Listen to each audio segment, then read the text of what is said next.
أشهد أن لا إله إلا الله وحده لا شريك له وأشهد أن محمدا عبده ورسوله أما بعد فأعوذ بالله من الشيطان الرجيم بسم الله الرحمن الرحيم الحمد لله رب العالمين الرحمن الرحيم مالك يوم الدين إياك نعبد وإياك نستعين اهدنا الصراط المستقيم صراط الذين أنعمت عليهم غير المغضوب عليهم ولا الضالين. सभई नबी दुनिया में तौहीद जे क़याम जे लाइ आया ऐं उन्हनि पंहिंजी क़ौमुनि खे इन जी तालीम ॾिनी, पर बदकिस्मती सां अक्सरियत इन तौहीद खे छॾे ॾिनो.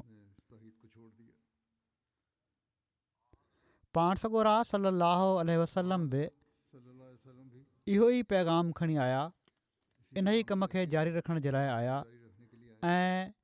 इन ई तौहीद जे रूह खे ई पंहिंजे मञण वारनि में पैदा करण जे लाइ आया. ऐं जेको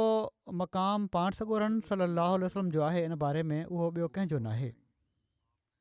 पाण तौहीद खे मञण जी जेकॾहिं तलक़ीन कयाऊं त अल्लाह ताला खां इल्मु हासिल करे तौहीद खे क़बूल करण जा दलील ॾिनऊं. पाण शिरक जे ख़िलाफ़ु जेकॾहिं जिहाद कयाऊं त बिना दलील जे न, ऐं पर शिरक जी बुराई सम्झायाऊं ऐं इन खे सम्झाए इन जे ख़िलाफ़ु नफ़रत पैदा कयाऊं. ऐं संदन मञण वारनि पंहिंजे अमल सां साबित करे छॾियो त तौहीद जी तालीम ऐं शिरक खां नफ़रत उन्हनि जी रग रग में पीही वई आहे. हीअ इन लाइ त जेका तालीम अल्लाह ताला मथनि लाथी उहा एतिरे क़दुरु जामे ऐं पुर असर हुई जो इन जो सुवाल ई पैदा न पियो थिए त को इन जी गहराई खे त सम्झी वठे ऐं पोइ उन खां परे थी सघे. संदन हीअ तालीम जंहिं संदन मञण वारनि ते असरु कयो इन लाइ पुर असर हुई जो ख़ुदि संदन हर कोलो फेल इन जी हक़ीक़ी तस्वीर हो ऐं जेका इन जे बारे में अज़ीम तालीम अल्लाह ताला हुज़ूर खे ॾिनी इन जो पाण अमली नमूनो हुआ. खेनि फ़िकिर हुयो त इन जो त जहिड़ी तरह ॿियनि क़ौमुनि पंहिंजे नबियुनि खे सजदे जी जॻह बणाए वरितो आहे, मुस्लिम उम्मत में बि ही ख़ौफ़नाक गुनाह न पैदा थी वञे ऐं पाण इन खां पनाह घुरियाऊं त खेनि ख़ुदा ताला जे मुक़ाबले ते कॾहिं आंदो वञे. ऐं इन जी पाण उम्मत खे नसीहत बि फ़रमायाऊं त मूंखे कॾहिं बि शिरक जो ज़रियो न बणाइजो. तव्हांजी नज़र कॾहिं बि ख़ुदा ताला खां अलावा कंहिं ॿिए ते न पवे. गुज़िरियल ख़ुतबनि में मां मोहबत इलाही जो ज़िक्र कयो या इबादत जो ज़िक्र कयो आहे. उन में बयानु कयल जेके ॻाल्हियूं बयानु कयूं हुयूं पाण सॻोरनि सल्लल्लाहु अलैहि वसल्लम जे जंहिं वाक़े खे बि उन हवाले सां पेश कयो उहो तौहीद ॾांहीं रहनुमाई करे पियो. या इन में या इसमें संदन तौहीद जे क़याम जे लाइ के क़याम के लिए हिकिड़ो जोश नज़र अचे पियो, हिकिड़ी तड़प नज़र अचे पई। एक तड़प नजर आती है। ऐं हीअ जिथे संदन ये जहाँ तौहीद जे क़याम जे लाइ आला तरीन मक़ाम जी अकासी करे थो, आला तरीन मुकाम जेका नंढपण खां ई अलाह ताला मंझंदि बचपन से ही तड़प विधी, अल्लाह ताला ने उते आपकी बुनियाद पाण अल्लाह ताला जी दीनी ऐं रूहानी तालीम हुई तालीम जेका कामिल तालीम आहे, जो कामिल तालीम है, इन सां बि असांखे इससे भी इन जी गहराई जो इल्मु थिए थो।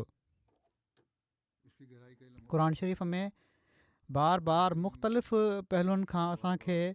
तौहीद जी मुख़्तलिफ़ पहलुओं से तालीम ॾिनी वई आहे। हमें तौहीद जहिड़ो की क गई है। अल्लाह ताला सूरह अंबिया में फ़रमाए थो, सूरह अंबिया में फरमाता है, वमा अरसलना मिन क़ब्लिका मिर रसूलिन मिन क़ब्ल इल्ला नूही इलैहि अन्नहु ला इलाहा इल्ला अना फ़अब्दून।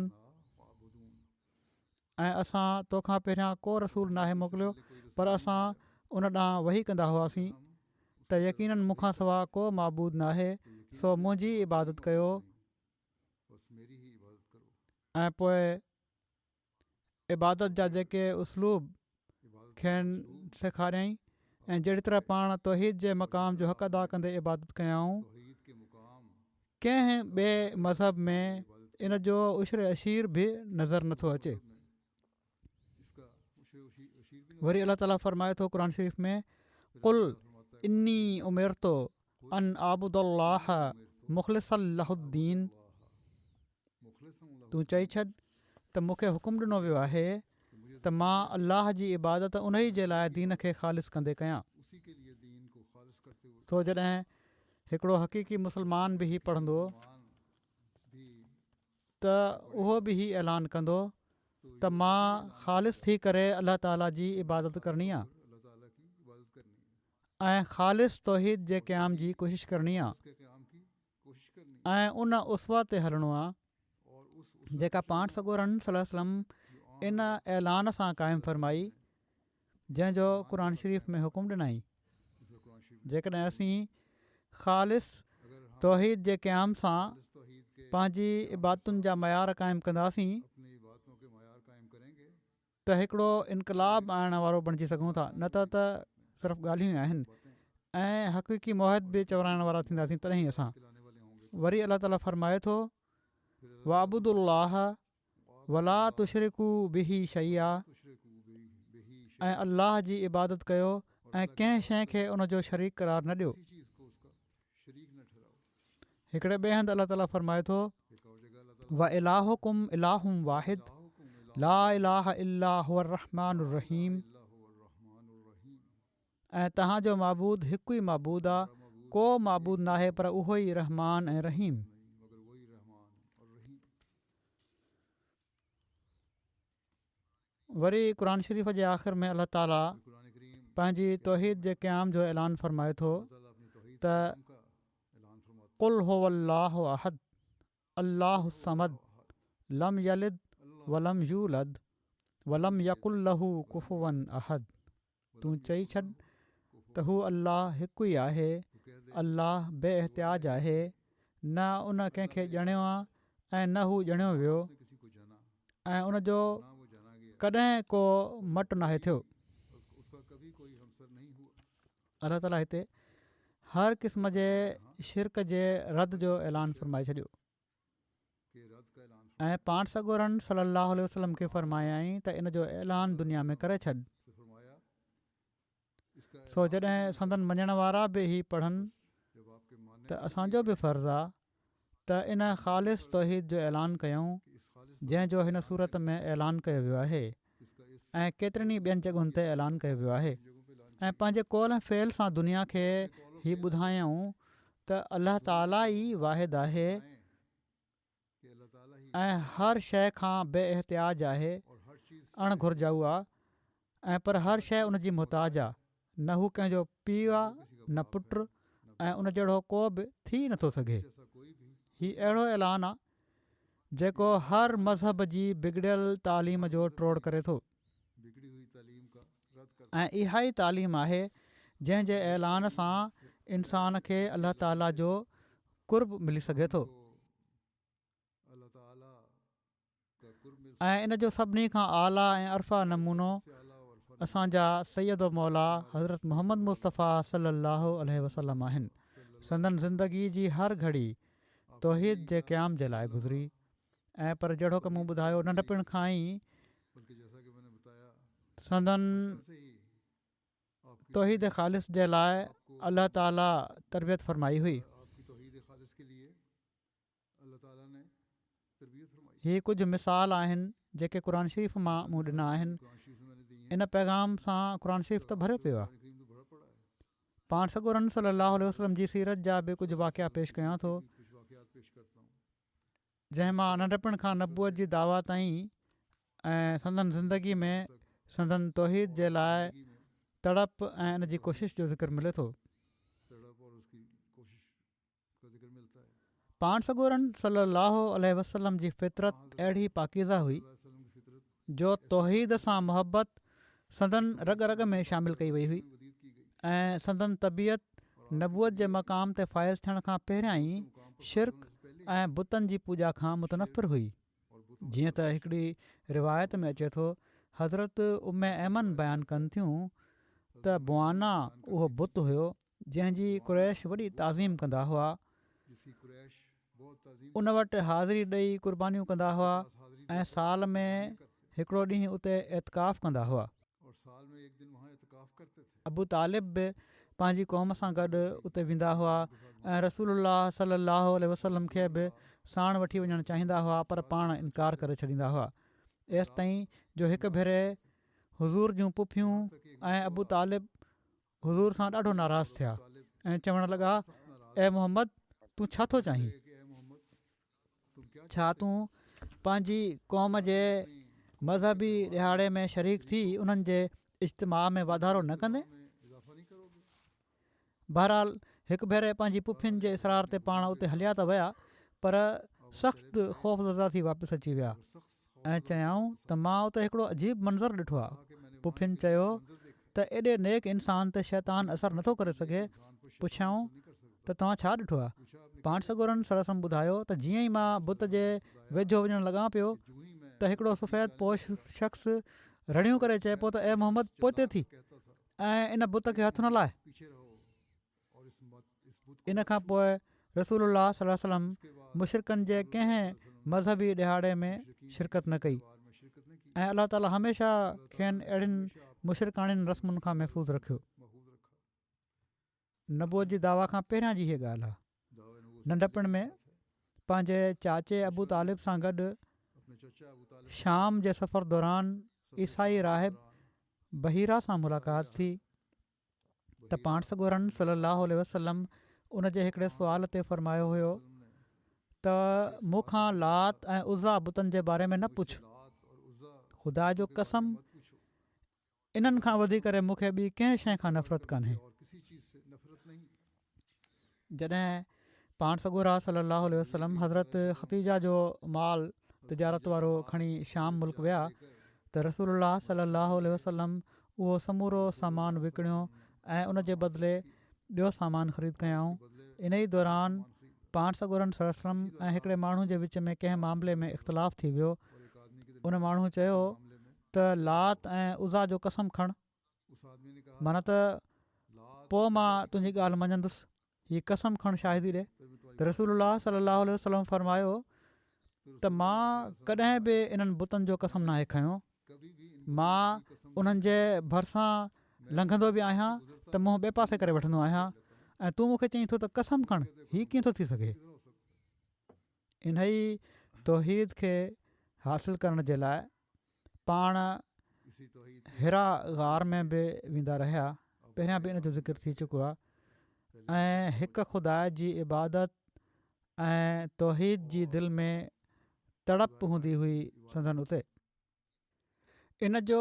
मंज़रु हिकिड़े हंधि हज़रत मिर्ज़ा बशीर अहमद साहब हीअं अखियुनि अॻियां ॿधो आहे त हिरा ग़ार मके जे जबलनि मां हिकिड़े मशहूरु जबल हिरा में आहे जेको मके खां 3 मीलनि जे मुफ़ासिले ते आहे अॼुकल्ह इन खे जबल नूर चवनि था 3 मील के फासले पर पाण सॻोरन सलाहु वसलम खे बुतनि खां नफ़रत त हुई। पाण सॻोरा सलाहु वसलम बुतनि खे पूॼण वारनि ऐं हिकु अकेले ख़ुदा खां ॾूरी अख़्तियार करण वारनि ते बि अफ़सोस कंदा हुआ।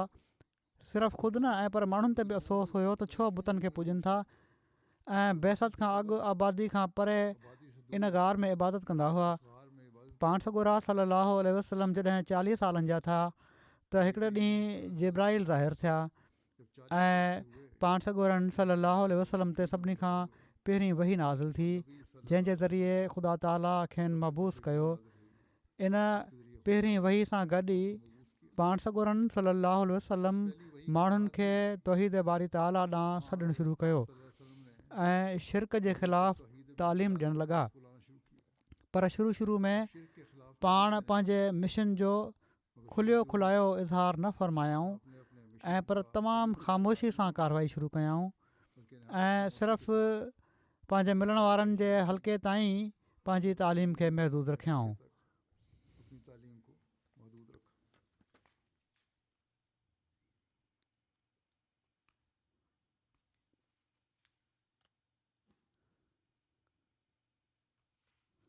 हज़रत मसीह मऊद अलैहिस्सलातु वस्सलाम फ़रमाइनि था त असांजा नबी सलाहु वसलम सचाई जे इज़हार जे लाइ हिकिड़ा मुजद्दिद आज़म हुआ जन गुम थियल सचाई खे ॿीहर दुनिया में आंदो।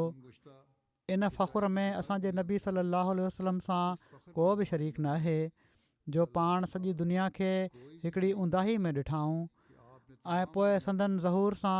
उहा ऊंदाही नूर में मटिजी वई। जंहिं क़ौम में पाण ज़ाहिर थिया पाण फ़ौत न थिया जेसि ताईं जो उन समूरी क़ौम शिरक जो लिबास लाहे तौहीद जो लिबास न पाए वरितो। ऐं न सिर्फ़ु एतिरे क़दुरु ऐं पर उहे माण्हू आला ईमान जे मर्तबनि ताईं पहुची विया ऐं उहे कम सिद्क़ ऐं वफ़ा ऐं यकीन जा उन्हनि खां ज़ाहिर थिया जो जंहिंजो मिसाल दुनिया जे कंहिं हिसे में नज़र नथो अचे। हीअ कामयाबी ऐं एतिरे क़दुरु कामयाबी कंहिं नबी खे सवाइ पाण सॻोरन सलाहु वसलम जे नसीब न थी। इहो ई हिकिड़ो वॾो दलील आहे पाण सॻोरन सलाहु वसलम जी नबूअत ते त पाण हिकिड़े अहिड़े ज़माने में मबूस थिया ऐं आया जॾहिं त ज़मानो हद दर्जे जी ऊंदाही में पियल हुयो ऐं तबनि हिकिड़े अज़ीमुशान मुस्लिह जी तलब करे पियो ऐं पोइ पाण अहिड़े वक़्त में दुनिया मां इंतकाल फ़रमायाऊं जो जॾहिं त लखें इंसान शिरक ऐं बुतप्रस्ती खे छॾे तौहीद ऐं सिधी वाट अख़्तियार करे चुका हुआ ऐं दर हक़ीक़त हीअ कामिल इस्लाह हुज़ूर सां ई मख़सूस हुई छो त पाण हिकिड़ी वहशी सीरत ऐं जानवरनि वारी आदतुनि वारी क़ौम खे इंसानी आदतूं सेखारियाऊं या ॿियनि लफ़्ज़नि में हीअं चऊं त जानवरनि खे इंसान बणायाऊं ऐं पोइ इंसाननि मां तालीम याफ़्ता इंसान बणायाऊं ऐं पोइ तालीम याफ़्ता इंसाननि मां बाख़ुदा इंसान बणायाऊं ऐं रूहानियत जी कैफ़ियत उन्हनि में फूके छॾियाऊं ऐं सचे ख़ुदा सां उन्हनि जो तालुक़ु पैदा करे छॾियाऊं। हू वाट ख़ुदा जी ॿकरियुनि वांगुरु ज़बह कया विया ऐं कीवलियुनि वांगुरु पेरनि हेठां चिभाटिया विया पर ईमान खे न छॾियाऊं ऐं पर हर हिकु मुसीबत में अॻिते क़दम वधायाऊं। सो बेशक असांजा नबी सलाहु वसलम रूहानियत क़ाइमु करण जे लिहाज़ खां आदम सानी हुआ ऐं पर हक़ीक़ी आदम उहे ई हुआ जंहिंजे ज़रिए तुफ़ैल सां समूरा इंसानी फ़ज़ुल कमाल ताईं पहुता ऐं समूरियूं नेक क़ुवतूं पंहिंजे पंहिंजे कम में लॻी वियूं ऐं का टारी इंसानी फितरत जी बेसमर न रही ऐं ख़त्म नबूअत मथनि न सिर्फ़ु ज़माने जे ताख़ुर जे करे थियो ऐं पर इन जे करे बि त समूरा नबूअत जा कमाल मथनि ख़तमु थी विया। वरी पाण हिकिड़े हंधि फ़रमाइनि था ऐं ख़ुदा तुंहिंजो हज़ार शुक्र त तूं असांखे पंहिंजी सुञाणप जी पाण वाट ॿुधाई ऐं पंहिंजे पाक किताबनि खे नाज़िल करे फ़िकिर ऐं अकुल जी ग़लतियुनि ऐं ख़ताउनि खां बचायो ऐं दुरूद ऐं सलाम हज़रत सैदुर रसुल मोहम्मद मुस्तफ़ा सलाहु वसलम ऐं उन्हनि जी आल ऐं असहाब ते जो जंहिंसां ख़ुदा हिकिड़े गुम थियल जहान खे सिधी वाट ते हलायो, उहो मुरबी ऐं नफ़ो ॾींदड़ जो जंहिं विसरियल ख़लक़त खे वरी सिधी वाट ते आंदो, उहो मोहसिन ऐं साहिब अहसान जो जंहिं माण्हुनि खे शिरक ऐं बुतनि जी बला खां छॾायो, या उहो नूर ऐं नूर अफ़शां जंहिं तौहीद जी रोशनी खे दुनिया में फैलायो, उहो हकीम ऐं ज़माने जो मुआलिज जो जंहिं बिगड़ियल दिलनि जो रास्ती ते क़दम ॼमायो, सचाई ते क़दम ॼमायो, उहो करीम ऐं करामत निशान जो जंहिं मुर्दनि खे ज़िंदगी जो पाणी पीआरियो, उहो रहीम ऐं महिरबान जो जंहिं उम्मत जे लाइ ॾुख सठा ऐं दर्द बर्दाश्त कया, उहो शुजा ऐं पहलवान जंहिं असांखे मौत जे मुंहं मां कढी आंदो, उहो हलीम ऐं बेनफ़्स इंसान जो जंहिं बंदगी में कंधु निवड़ायो ऐं पंहिंजी हस्ती खे ख़ाक में मिलायईं, हू कामिल मुवाहिद ऐं बहर इरफ़ान जो जंहिंखे सिर्फ़ु ख़ुदा जो जलाल वणियो ऐं ग़ैर खे पंहिंजी नज़र मां किरायईं, हू रहमान जी कुदरत जो नमूनो जो जेको सभिनी ते उलूम हक़ानी में ग़ालिबु आयो ऐं हर हिकु क़ौम खे ग़लतियुनि ऐं ख़ताउनि जो मुलज़िम करार ॾिनई।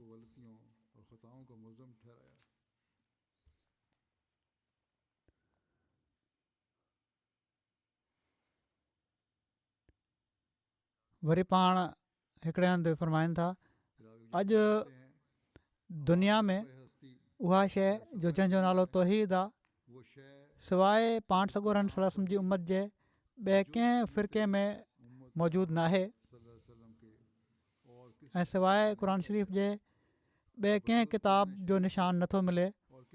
जो जेको किरोड़े मख़लूक खे वादानियत इलाही ते क़ाइमु कंदो हुजे ऐं कमाल ताज़ीम सां सचे ख़ुदा ॾांहुं रहबर हुजे। हर हिकु क़ौम पंहिंजो पंहिंजो हथरादू ख़ुदा बणाए वरितो आहे। मुसलमाननि जो ख़ुदा उहो ई आहे जेको क़दीम खां आहे, लाज़वाल ऐं ग़ैर मुबदल, ऐं पंहिंजी अज़ली सिफ़तुनि में ईअं ई आहे जीअं पहिरियां हो। पर अफ़सोस त अॼु उम्मत मुहम्मदिया बि इन तौहीद जे एज़ाज़ खे विसारींदी पई थी वञे ऐं हक़ीक़ी तौहीद उन्हनि में नाहे रही, जंहिंजी तालीम अल्लाह ताला ॾिनी ऐं जंहिंजी दर्द सां हिदायत ऐं तलक़ीन असांखे पाण सॻोरनि सलाहु वसलम फ़रमाई। ख़ालिस तौहीद खे विसारण जे करे अल्लाह ताला जी सिफ़तुनि ते बि उहो ख़ालिस ईमान नाहे रहियो जेका हिकिड़े मुसलमान जी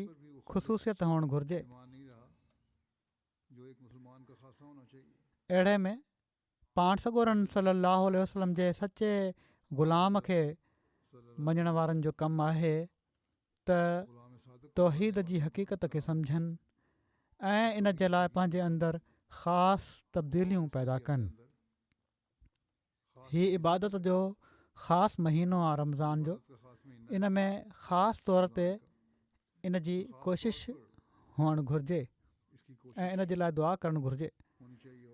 पाण सॻोरनि सलाहु वसलम पंहिंजी समूरी ज़िंदगी में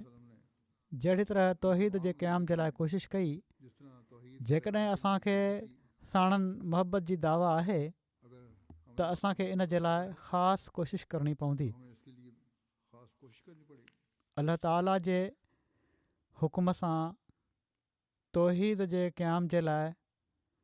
कहिड़ी तरह पाण कोशिशि फ़रमायाऊं, इन जे लाइ तकलीफ़ूं बि सठाऊं। इन खे हज़रत मुस्लिह मऊद हिकिड़े हंधि हीअं बयानु फ़रमायो आहे त क़ुर शरीफ़ में अल्लाह ताला पाण सॻोरनि सलाहु वसलम खे फ़रमाए थो, अंज़िर अशीरतकल अक़रबीन, ए मोहम्मद रसूलुल्लाह सल्लल्लाहु अलैहि वसल्लम, तूं दुनिया जी कुंड कुंड जे माण्हुनि खे ड्रिॼार, पर पहिरियां पंहिंजे अज़ीज़नि खे ड्रिॼार, इन लाइ जो उन्हनि जो तो ते ॿीणो हक़ु आहे। हिकिड़ो हक़ु त हीअ आहे त बाक़ी दुनिया वांगुरु हीअ बि तबाह थी रहिया आहिनि ऐं हिकिड़ो हक़ हीअ आहे त हीअ तुंहिंजा माइट आहिनि ऐं इन्हनि जे अबनि ॾाॾनि तोसां कॾहिं सुहिणो वर्ताउ कयो हो। अंग्रेज़ी में बि पहाको मशहूरु आहे त चैरिटी बिगिन्स एट होम, माना त सदको ऐं ख़ैरात पहिरियां घरां शुरू थींदो आहे। अहिड़ी तरह वाज़ो नसीहत जो सिलसिलो बि हमेशह घर खां ई शुरू हुअणु घुरिजे। जीअं त मोहम्मद रसूलुल्लाह सल्लल्लाहु अलैहि वसल्लम इन हुकुम जी ईअं तामील कई जो पाण मके जे दस्तूर जे मुताबिक़ कोहे सफ़ा ते बीह रहिया ऐं पाण मुख़्तलिफ़ क़बीलनि जा नाला वठी वठी सॾणु शुरू कयाऊं। पहिरियां पाण आले ग़ालिब खे सॾियऊं ऐं हू मस्जिद हराम मां निकिरी कोहे सफ़ा जे दामन में अची विया। उन वक़्तु अबू लहब पाण सॻोरनि सल्लल्लाहु अलैहि वसल्लम खे चयो त आले ग़ालिब त अची विया आहिनि, तव्हां जेको कुझु चवणो आहे चई ॾियो। पर पाण अबू लहब जी ॻाल्हि ॾांहुं का तवजो न ॾिनऊं ऐं लुई क़बीले जे माण्हुनि खे पाण सॾु कयाऊं। उहे पहुची विया त अबू लहब वरी चयो त हाणे त लुई क़बीलो बि अची वियो आहे, हाणे त तव्हां ॿुधायो त तव्हां छा था चवणु चाहियो। पर पाण सॻोरनि सल्लल्लाहु अलैहि वसल्लम पोइ बि इन जी ॻाल्हि खे तवजो लाइक़ु न सम्झो ऐं आले मुर्रा खे सॾु कयाऊं, जीअं त उहे बि अची विया। पोइ पाण आले किलाब ऐं आले कुसई खे सॾु कयाऊं एसि ताईं जो सभई माण्हू गॾु थी विया ऐं जेके माण्हू पाण न अची सघिया उन्हनि पंहिंजो एलची मोकिले छॾियो त उहो मालूम करे उन्हनि खे ॿुधाए त अॼु उन्हनि खे छाजे लाइ गॾु कयो वियो आहे। जॾहिं मके जा समूरा क़बीला कुरैश समेत गॾु थी विया त पाण सॻोरनि सल्लल्लाहु अलैहि वसल्लम उन्हनि खे ख़िताबु शुरू कयो ऐं फ़रमायाऊं, ॾिसो जेकॾहिं मां तव्हांखे हीअ चवां त हिन जबल जे पुठियां हिकिड़ो तमामु वॾो लश्कर गॾु थियो आहे जेको तव्हां ते हमिलो करणु चाहे थो, त छा तव्हां मुंहिंजी इहा ॻाल्हि मञींदव या न? उन्हनि चयो त छो न, असां तव्हांजी ॻाल्हि ज़रूरु मञींदासीं, छो त असां हमेशह तव्हांखे रास्तबाज़ ॾिठो आहे, सचो ॾिठो आहे। मके जे हालात खां बाख़बर माण्हू ॼाणनि था त पाण सॻोरनि सल्लल्लाहु अलैहि वसल्लम जो हीउ मुतालबो दर हक़ीक़त ईअं ई हुयो जीअं कंहिं नामुमकिन शइ खे मुमकिन तस्लीम करण जो मुतालबो कयो वञे, छो त मके जे माण्हुनि जा जानवर वादी में चरंदा हुआ ऐं उहो अहिड़ो इलाइक़ो आहे जो इन में कंहिं लश्कर जो लिकी पवणु नामुमकिन ॻाल्हियुनि मां आहे। पर इन्हनि माण्हुनि ते संदन रास्तबाज़ी जो एतिरे क़दुरु असरु हुयो जो उन्हनि चयो त तोड़े असां जूं अखियूं इन ॻाल्हि खे तस्लीम न कनि, भली असां तव्हांजी ॻाल्हि ज़रूरु मञंदासीं, छो त तव्हांजी रास्तबाज़ी असांजे वेझो मुसलम आहे। जॾहिं उन्हनि पाण सॻोरनि सल्लल्लाहु अलैहि वसल्लम जे बारे में हिकु थी पंहिंजे इन यकीन ऐं एतमाद जो इज़हार कयो त पाण सॻोरनि सल्लल्लाहु अलैहि वसल्लम फ़रमायो त ॿुधो, मां तव्हांखे हिकिड़ी अहम ख़बर ॾियां थो ऐं उहा ख़बर हीअ आहे त मूंखे अलाह ताला तरफ़ां रसूल बणाए मोकिलियो वियो आहे। सो मां तव्हांखे चवां थो त जेकॾहिं तव्हां अलाह ताला जे अज़ाब खां महफ़ूज़ रहणु चाहियो था त मुंहिंजी पैरवी कयो। हुज़ूर जो हीउ चवणु हुयो जो अबू लहब जोश विझां चवणु लॻो त तबन लक साइर अयाम अलिहाज़ा जमाताना, माना त नऊज़ बिल्ला तो ते हलाकत हुजे, एतिरी ॻाल्हि जे लाइ तूं असांखे गॾु कयो हुयो। ऐं अहिड़ी तरह ॿिया माण्हू बि टोकूं कंदे ऐं मज़ाक़ूं कंदे मुंतशिर थी विया। पर इन टोकुनि ऐं मुखालफ़त खेनि तौहीद जे क़याम जे लाइ कोशिशि करण खां न रोकियो, लाॻीतो पाण इन ई कोशिश में रहिया। जहिड़ो क बयानु कयो आहे मूं त टोकूं थियूं, पोइ मुखालफ़त बि वधी वई। संदन मुखालफ़त जी तारीख़ खे हज़रत मिर्ज़ा बशीर अहमद साहिबु तारीख़ी किताबनि जे रूह खां हीअं बयानु कयो आहे त जेतिरो अज़ीमुशान मिशन पाण सॻोरा सल्लल्लाहु अलैहि वसल्लम खणी आया हुआ, ओतिरी ई शदीद मुखालफ़त संदन हुअणु घुरिजे पई, छो त पाण अहिड़े ज़माने में मबूस थिया हुआ जो जॾहिं ऊंदाही जो ख़ासि ज़ोर हुयो ऐं ज़रूरी हो त नूर जे अचण ते ऊंदाही जूं फ़ौजूं पंहिंजी इंतिहाई ताक़त सां इन जो मुक़ाबिलो कनि। जीअं त ईअं ई थियो जो गुज़िरियल सभिनी नबियुनि जे भेट में संदन मुखालफ़त सभिनी खां घणी थी। इन मुखालफ़त जे ज़ाहिरी सबबनि मां हिकिड़ो हीउ बि हुयो त कुरैश हिकिड़ी इंतिहाई बुतप्रस्त क़ौम हुई ऐं बुतनि जी इज़त ऐं मुहबत उन्हनि जी दिलनि में एतिरे क़दुरु ॼमियल हुई जो उन्हनि जे ख़िलाफ़ु हिकु लफ़्ज़ बि ॿुधणु उन्हनि खे बर्दाश्त न हो। काबतुल्ला शरीफ़ में जेको सिर्फ़ु अलाह ताला जी इबादत वास्ते बणायो वियो हुयो, इन में बि हिननि ज़ालमनि सवें बुत गॾु करे रखिया हुआ ऐं पंहिंजी समूरी ज़रूरतुनि जे लाइ इन्हनि बुतनि जो बुत ॾिसंदा हुआ। हाणे इस्लाम आयो त इन जो बुनियादी उसूल ई तौहीद बारी ताला हुयो ऐं साफ़ हुकुम हुयो त कंहिं इंसान या वण या पथर या तारे वग़ैरह जे साम्हूं कदु न निवड़ायो। वसजुदू लिल्लाहिल्लज़ी ख़लक़हुन, वसजुदू लिल्लाहिल्लज़ी ख़लक़हुन, त सिर्फ़ु उन ई ज़ात जे साम्हूं निवड़ो जंहिं हिननि शयुनि खे पैदा कयो आहे। पोइ इहो ई न ऐं पर कुरैश जे बुतनि खे उन्हनि जे ख़्याल में बेइज़ती वारनि लफ़्ज़नि में यादि कयो वेंदो हुयो ऐं उन्हनि खे जहन्नुम जो ॿल करार ॾिनो वेंदो हुयो। इन्हनि ॻाल्हियुनि कुरैश जे समूरे बदन में बाहि लॻाए छॾी हुई ऐं हू समूरा हिकु थी इस्लाम खे ख़तमु करण जे लाइ उथी खड़ा थिया हुआ। ॿिया बि केतिरा ई सबब हुआ पर बहरहाल ही हिकिड़ो वॾो सबबु हो। हज़रत अक़दस मसीह मऊद अलैहिस्सलाम फ़रमाइनि था, हिकिड़ो नबी या रसूल ख़ुदा पारां मबूस थींदो आहे ऐं उनजो फ़िरक़ो माण्हुनि खे हिकिड़ो होशियारु टोलो ऐं रास्तबाज़ ऐं बाहिमत ऐं तरक़ी करण वारो नज़र ईंदो आहे त उनजे निस्बत मौजूदा क़ौमुनि ऐं फ़िरक़नि जी दिलनि में ज़रूरु हिकिड़े क़िस्म जो बुग़्ज़ ऐं हसद पैदा थी वेंदो आहे। बिलख़ुसूस हर हिकु मज़हब जा आलिम ऐं गादी नशीन त वॾो बुग़्ज़ ज़ाहिर कंदा आहिनि, छो त उन मर्द ख़ुदा जे ज़हूर सां उन्हनि जी उपतुनि ऐं वजाहतुनि में फ़र्क़ु अची वेंदो आहे। उन्हनि जा शागिर्द ऐं मुरीद उन्हनि जे ॼार मां ॿाहिरि निकिरणु शुरू कंदा आहिनि, छो त समूरियूं ईमानी ऐं अख़लाक़ी ऐं इल्मी ख़ूबियूं उन शख़्स में ॾिसंदा आहिनि जेको ख़ुदा तरफ़ां पैदा थींदो आहे। मुरीद उन्हनि खे छॾे पंहिंजे पीरनि खे मर्द ख़ुदा ॾांहुं ईंदा आहिनि जेके नेक फितरत हूंदा आहिनि, सईद फितरत हूंदा आहिनि। तंहिं करे अकुल वारा ऐं फ़र्क़ु करण वारा सम्झणु लॻंदा आहिनि त जेका इज़त इल्मी शर्फ़ ऐं तक़वा ऐं परहेज़गारी जे ख़्याल सां हिननि आलमनि खे ॾिनी वई हुई, हाणे हू इन जा मुस्तहिक़ न आहिनि रहिया ऐं जेके मौज़ूज़ ख़िताब उन्हनि खे ॾिना विया हुआ जीअं नजमुल उम्मा ऐं शमसुल उम्मा ऐं शेखुल मशाइख़ वग़ैरह, हाणे उहे हिननि जे लाइ मुनासिब न आहिनि रहिया। सो इन्हनि सबबनि करे अकुल वारा इन्हनि खां मुंहुं मोड़े वठंदा आहिनि, छो त हू पंहिंजे ईमाननि खे ज़ाया न आहिनि करणु चाहींदा। जेके मञण वारा आहिनि, सईद फितरत आहिनि, उन्हनि जो त हीउ फ़ेल हूंदो आहे। मजबूरनि इन्हनि नुक़साननि जे करे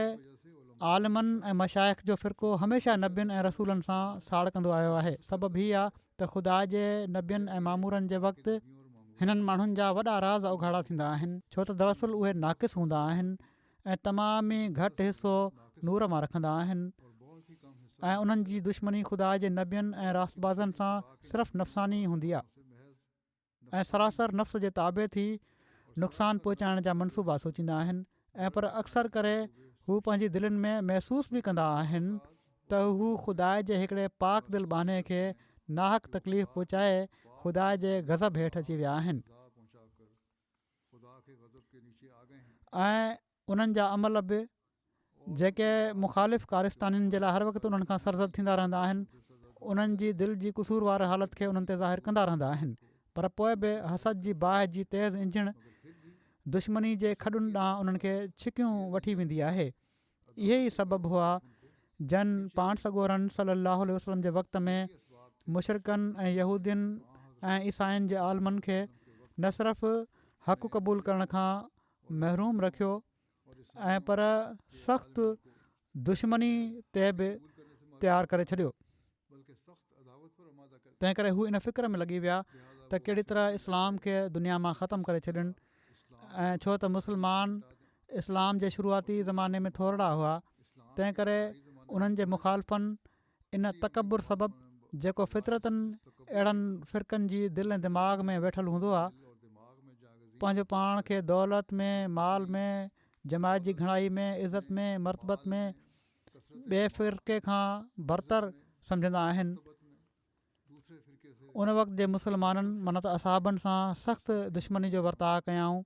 ऐं हू न पिया चाहिनि त हीउ आसमानी ॿूटो ज़मीन ते क़ाइमु थिए, ऐं पर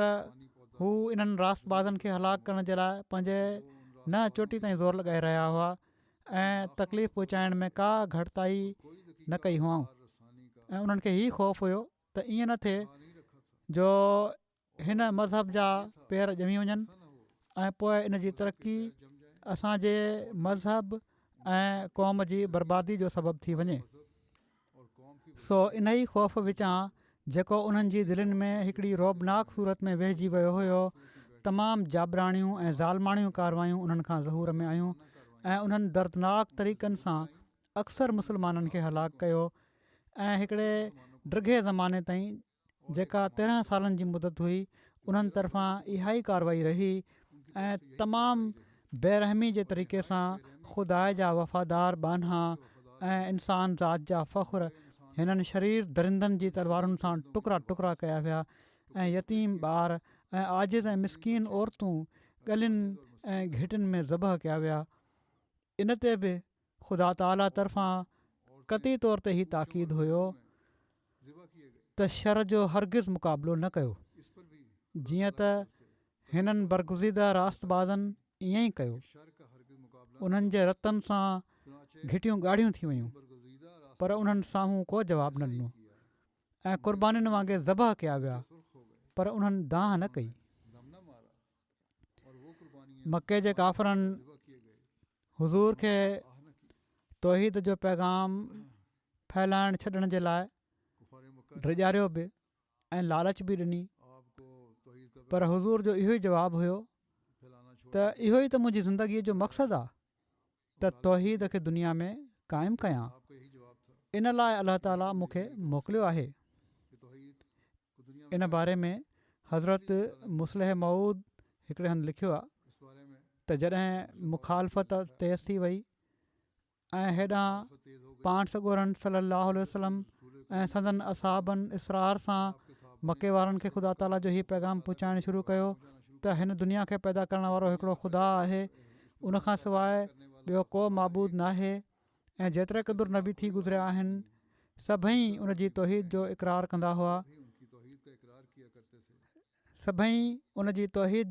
कंदा हुआ, ऐं पंहिंजी क़ौम वारनि खे बि इन ई तालीम ॾांहुं सॾींदा हुआ। तव्हां हिकु ख़ुदा ते ईमान आणियो, हिननि पथर जे बुतनि खे छॾे ॾियो, छो जो हीअ बिल्कुलु बेकार आहिनि ऐं इन्हनि में का ताक़त नाहे।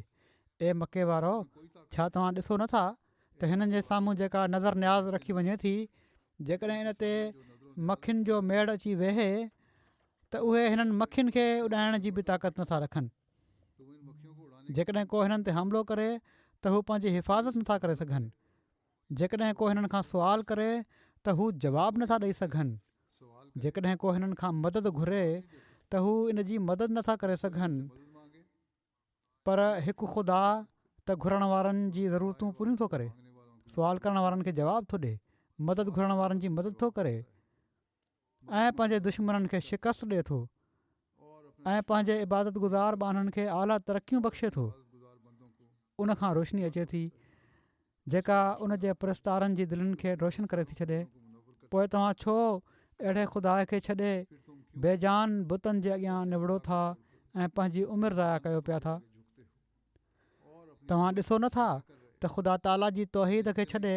तव्हांजा ख़्याल बि गंदा ऐं दिलियूं बि ऊंदाहियूं थी वियूं आहिनि।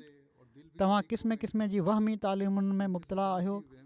वहम दिलनि में पैदा थी रहिया आहिनि। छा लाइ? जो तौहीद खे छॾे ॾिनो अथव। हिलाल ऐं हराम जो तव्हां में फ़र्क़ु नाहे रहियो, चङे ऐं मंदे में तव्हां फ़र्क़ु नथा करे सघो, पंहिंजी माइरुनि जी बेहुरमती कयो था, पंहिंजी भेणुनि ऐं धीउनि ते ज़ुल्म कयो था ऐं उन्हनि जा हक़ उन्हनि खे नथा ॾियो। पंहिंजनि घरवारनि सां तव्हांजो वर्ताव भलो नाहे, यतीमनि जा हक़ था खाओ, बेवाउनि सां ख़राबु वर्ताव था कयो, ग़रीबनि ऐं कमज़ोरनि ते ज़ुल्म कयो था ऐं ॿियनि जा हक़ खाई पंहिंजी वॾाई क़ाइमु करणु चाहियो था। कूड़ ऐं फ़रेब खां तव्हांखे शर्म कोन्हे, चोरी ऐं धाड़े खां तव्हांखे नफ़रत कान्हे, जुआ ऐं शराब तव्हांजो शुगुल आहे, इल्मु हासिलु करणु ऐं क़ौमी ख़िदमत ॾांहुं तव्हांजी तवजो नाहे, हिकु ख़ुदा तरफ़ां केसि ताईं गाफ़िल रहंदव, अचो ऐं पंहिंजी इस्लाह कयो ऐं ज़ुल्म छॾे ॾियो। हीअ बुरायूं तव्हां मंझि पैदा थी वियूं आहिनि, इस्लाह कयो इन्हनि जी। अॼु बि इहे बुरायूं जन में आहिनि, उहे तौहीद खां परे हुअण जे करे आहिनि। हीअ जन क़ौमुनि में बि बुरायूं आहिनि। जेकॾहिं हिकु अधु चङाई आहे बि त केतिरनि ई इन्हनि बुरायुनि मां जेके मूं पढ़ियूं आहिनि इन्हनि में मिलनि थियूं, ऐं इन जो इहो ई सबबु आहे जो तौहीद खां परे आहिनि। ऐं बदकिस्मती सां किन मुस्लमाननि जो बि इहो ई हाल आहे। वरी पाण फ़रमायाऊं त ख़ुदा जो कुर्ब हासिलु करण जे लाइ तरीक़ो हीअ आहे त हर हक़दार खे उनजो हक़ु ॾियो। तमामु ज़रूरी शइ आहे। ख़ुदा जेकॾहिं माल ॾिनो आहे त मुल्क ऐं क़ौम जी ख़िदमत ऐं कमज़ोरनि ऐं ग़रीबनि जी तरक़ी जे लाइ उनखे ख़र्चु कयो, औरतुनि जी इज़त कयो ऐं उन्हनि जा हक़ अदा कयो, यतीमनि खे अलाह ताला जी अमानत सम्झो ऐं उन्हनि जी ख़बरचार लहण खे आला दर्जे जी नेकी सम्झो, बेवाहुनि जो सहारो बणिजो, नेकिन ऐं तक़वा खे क़ाइमु कयो, इंसाफ़ ऐं अदुल ई न ऐं पर रहम ऐं अहसान खे पंहिंजो शिआर बणायो। सिर्फ़ु इंसाफ़ न ऐं पर रहम बि हुअणु घुरिजे, अहसान बि हुअणु घुरिजे। हीअ हिकिड़े मोमिन जी तालीम आहे। हिन दुनिया में तव्हांजो अचणु बेकार न वञणु घुरिजे। था आसार पंहिंजे पुठियां छॾियो त जीअं दाइमी नेकी जो ॿिज पोखियो वञे। हक़ु वठण में न ऐं पर क़ुर्बानी ऐं इसार में असुलु इज़त आहे। सिर्फ़ु हक़ु वठण जी कोशिशि न कयो, क़ुर्बानी ऐं इसार बि ज़रूरी आहे। सो तव्हां क़ुर्बानी कयो, ख़ुदा जे वेझो थियो, ख़ुदा जे बाननि जे मुक़ाबिल ते इसार जो नमूनो ॾेखारियो त जीअं ख़ुदा वटि तव्हांजो हक़ु क़ाइमु थिए। ही उहे निशानियूं आहिनि जेके हक़ीक़ी तौहीद ते क़ाइमु थियण जे लाइ आहिनि। बेशक असीं कमज़ोर आहियूं, पर असांजी कमज़ोरी खे न ॾिसो। हीअ बि पाण ऐलान फ़रमायूं, आसमान ते सचाई जी हुकूमत जो फ़ैसिलो थी चुको आहे। हाणे मोहम्मद रसूलुल्लाह सल्लल्लाहु अलैहि वसल्लम जे ज़रिए सां अदुल जी तराज़ी रखी वेंदी ऐं इंसाफ़ ऐं रहम जी हुकूमत क़ाइमु कई वेंदी, जंहिंमें कंहिं ते ज़ुल्म न थींदो। मज़हब जे मामले में दख़ल अंदाज़ी न कई वेंदी। औरतुनि ऐं ग़ुलामनि ते जेके ज़ुल्म थींदा रहिया आहिनि उहे ख़तमु कया वेंदा ऐं शैतान जी हुकूमत जी जॻह ते हिकु ख़ुदा जी हुकूमत क़ाइमु कई वेंदी। जॾहिं ही तालीमूं बार बार मके वारनि खे ॿुधायूं वञणु लॻियूं ऐं शरीफ़ तब माण्हुनि जी रग़बत इस्लाम ॾांहुं वधणु लॻी त हिकिड़े ॾींहुं मके जा सरदार गॾु थी हुज़ूर जे चाचे अबू तालिब वटि आया ऐं उन्हनि खे चयाऊं त तव्हां असांजा रहिस आहियो ऐं तव्हां ख़ातिर असां तव्हांजे भाइटे मोहम्मद सल्लल्लाहु अलैहि वसल्लम खे कुझु नाहे चयो। हाणे टाइम अची वियो आहे त तव्हां सां असां आख़िरी फ़ैसिलो कयूं। या त तव्हां उनखे सम्झायो ऐं उनखां पुछो त आख़िर हू असांखां छा थो चाहे, ऐं जेकॾहिं उनजी ख़्वाहिश इज़त हासिलु करण जी आहे त असां उनखे पंहिंजो सरदार बणाइण जे लाइ तयारु आहियूं। जेकॾहिं हू दौलत जो ख़्वाहिशमंद आहे त असां मां हर शख़्स पंहिंजे माल जो कुझु हिसो उनखे ॾियण लाइ तयारु आहे। जेकॾहिं उनखे शादीअ जी ख़्वाहिश आहे त मके जी हर छोकिरी जेका उनखे पसंदि हुजे उनजो नालो वठे ऐं असां उन सां उनजी शादी कराइण लाइ तयारु आहियूं। असां इन जे बदिले में उनखां कुझु नथा चाहियूं ऐं कंहिं ॻाल्हि खां नथा रोकियूं। सिर्फ़ु असां एतिरो चाहियूं था त हू असांजे बुतनि खे घटि वधि ॻाल्हाइणु छॾे ॾिए। हू बेशक चए त ख़ुदा हिकु आहे, पर हीअ न चए त असांजा बुत ख़राबु आहिनि। जेकॾहिं हू एतिरी ॻाल्हि मञी वठे त असांजो उन सां ठाह थी वेंदो। तव्हां इनखे सम्झायो ऐं असांजी तजवीज़ क़बूलु करण ते राज़ी कयो, न त पोइ ॿिनि ॻाल्हियुनि मां हिकिड़ी थींदी। या त तव्हांखे पंहिंजो भाइटियो छॾिणो पवंदो या तव्हांजी क़ौम तव्हांजी रियासत खां इनकार करे तव्हांखे छॾे ॾींदी। अबू तालिब जे लाइ हीअ ॻाल्हि तमामु ॾुखी हुई। अरबनि वटि रुपयो पैसो त थोरो ई हूंदो हो। उन्हनि जी समूरी ख़ुशी उन्हनि जी रियासत में हूंदी हुई। रहिस क़ौम जे लाइ ज़िंदा रहंदा हुआ ऐं क़ौम रहिसनि जे लाइ ज़िंदा रहंदी हुई। हीअ ॻाल्हि ॿुधी अबू तालिब बेताब थी विया। मोहम्मद रसूलुल्लाह सल्लल्लाहु अलैहि वसल्लम खे घुरायाऊं ऐं चयाऊं त ऐं मुंहिंजा भाइटिया, मुंहिंजी क़ौम मूं वटि आई आहे ऐं उन मूंखे हीउ पैगाम ॾिनो आहे ऐं साण ई उन्हनि मूंखे हीउ बि चई छॾियो आहे त जेकॾहिं तुंहिंजो भाइटियो इन्हनि ॻाल्हियुनि मां कंहिं हिकु ॻाल्हि ते बि राज़ी न थिए त पोइ असां तरफ़ां हर हिकु क़िस्म जी पेशकश थी चुकी आहे। ॿुधाए छॾियो आहे असां त हीउ कुझु ॾियण लाइ तयारु आहियूं। जेकॾहिं हू इन ते बि पंहिंजे तरीक़े खां नथो मुड़े त तव्हांजो कमु आहे त इनखे छॾे ॾियो ऐं जेकॾहिं तव्हां उनखे छॾण जे लाइ तयारु न थियो त पोइ असां माण्हू तव्हांजी रियासत खां इनकार करे तव्हांखे छॾे ॾींदासीं। जॾहिं अबू तालिब हीअ ॻाल्हि कई त उन्हनि जी अखियुनि में ॻोढ़ा अची विया। अबू तालिब जी अखियुनि में उन्हनि जे ॻोढ़नि खे ॾिसी पाण सॻोरनि सल्लल्लाहु अलैहि वसल्लम जी अखियुनि में बि ॻोढ़ा अची विया ऐं पाण फरमायाऊं, ऐं मुंहिंजा चाचा, मां हीउ नथो चवां त तव्हां पंहिंजी क़ौम खे छॾे ॾियो ऐं मुंहिंजो साथ ॾियो। तव्हां बेशक मुंहिंजो साथ छॾे ॾियो ऐं पंहिंजी क़ौम सां रलिजी वञो, पर मूंखे हिकु ख़ुदा ला शरीक जो कसम आहे त जेकॾहिं सिज खे मुंहिंजे साॼे ऐं चंड खे मुंहिंजे खाॿे आणे बीहारे छॾनि तॾहिं बि मां ख़ुदा ताला जी तौहीद जो वाज़ करण खां नथो मुड़ी सघां। मां पंहिंजे कम में लॻो रहंदुसि जेसि ताईं ख़ुदा मूंखे मौत ॾिए। तव्हां पंहिंजी मसलियत खे ख़ुदि सोचे वठो। हीउ ईमान सां भरियल ऐं इख़लास सां भरियल जवाबु अबू तालिब जूं अखियूं खोलण लाइ काफ़ी हो। उन्हनि सम्झी वरितो त तोड़े मूंखे ईमान आणण जी तौफ़ीक़ नाहे मिली, पर हिन ईमान जो नज़ारो ॾिसण जी तौफ़ीक़ मिलणी सभिनी दौलतुनि खां वॾी दौलत आहे। ऐं पाण चयाऊं, ऐं मुंहिंजा भाइटिया, वञ ऐं पंहिंजो फ़र्ज़ु अदा कंदो रह। क़ौम जेकॾहिं मूंखे छॾणु चाहे थी त बेशक छॾे ॾे, मां तोखे न छॾींदुसि।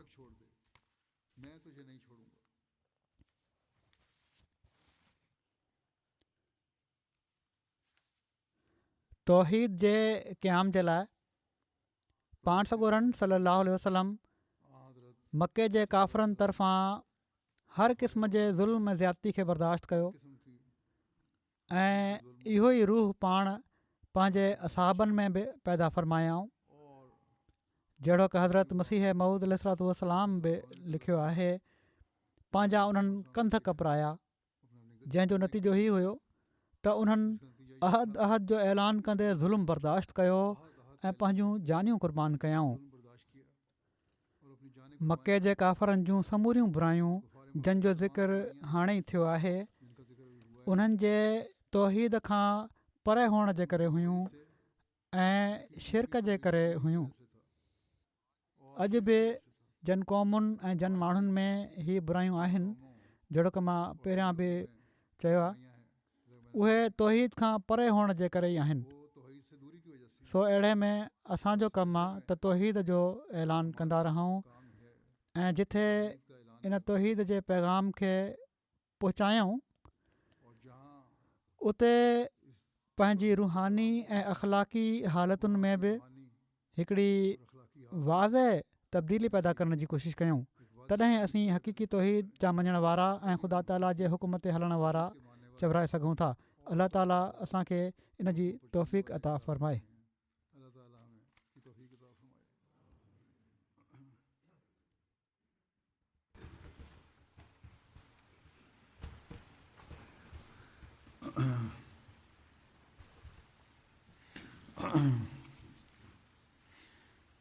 अल्हम्दुलिल्लाह नहमदुहु व नस्तईनुहु व नस्तग़फिरुहु व नुमिनु बिही व नतवक्कलु अलैहि व नऊज़ु बिल्लाहि मिन शुरूरि अनफुसिना व मिन सय्यिआति अअमालिना मन यहदिहिल्लाहु फला मुदिल्ल लहु वमन युद्लिल्हु फला हादिय लहु वनशहदु अन ला इलाहा इल्लल्लाह वनशहदु अन्ना मुहम्मदन अब्दुहु व रसूलुहु। इबादुल्लाहि रहिमकुमुल्लाह इन्नल्लाह यअमुरु बिल अदलि वल इहसानि व इताइ ज़िल क़ुर्बा वयन्हा अनिल फ़हशाइ वल मुनकरि वल बग़ि يعظكم لعلكم تذكرون اذكروا الله يذكركم وادعوه يستجب لكم